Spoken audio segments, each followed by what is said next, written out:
कि अभी दिल्ली में रोहड़ी इलाके में एक बाबा के भेष में एक वहां विद्या आश्रम चलाते हैं और तमाम छोटी छोटी बच्चियों का शोषण उन्होंने किया, उनके साथ जो है गलत काम करने का प्रयास किया। इसकी सूचना अभी प्रसारित हो रही है, पूरे देश में चल रही है। एक भद्राचार्य जी है, भद्राचार्य जी खुद को जो है जगत गुरु बताते हैं, लेकिन वो कह रहे हैं कि देश के अंदर अगर आरक्षण की व्यवस्था ज्यादा दिन तक रहेगी तो गृह युद्ध हो जाएगा। इस तरह की बातें बोलने वाले, हमारे मनवाद की व्यवस्था के पोषण करने वाले, संविधान का विरोध करने वाले, वो हमारे हमदर्द नहीं हो सकते। इसलिए ऐसे लोगों के प्रवचन, ऐसे लोगों की कथा भागवत सुनने की जरूरत नहीं है।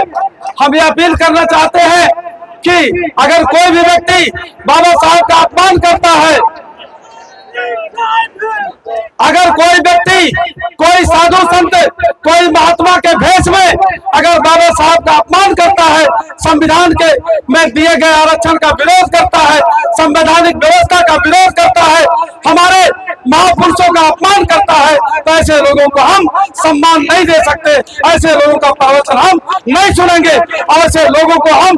अच्छे निगाह से, अच्छे भाव से, अच्छे संबोधन से नहीं संबोधित करेंगे। मैं ये बताना चाहता हूँ कि देश जो है ये अशोक का था, बुद्धा का था, और अशोक का देश को, अशोक के देश को, मौर्य वंश के देश को, हमारे पुरखों के देश को धोखे से, छल से, कपट से छीनने का काम किया मनवादियों ने, उससे कब्जा करने का काम किया है। लेकिन वो समय आ गया है कि बहुत जल्द हम लोग इस तरह का संघर्ष कर रहे हैं कि जो हमारे पुरखों की विरासत थी उसको हम कायम करेंगे, देश को बुद्धमय बनाएंगे। देश में भारत के संविधान में जो व्यवस्था दी गई है उस लोकतंत्र के अनुक्रम में हम लोग देश को, अपने जो है पुरखों की विरासत को हासिल करेंगे। इन्हीं सब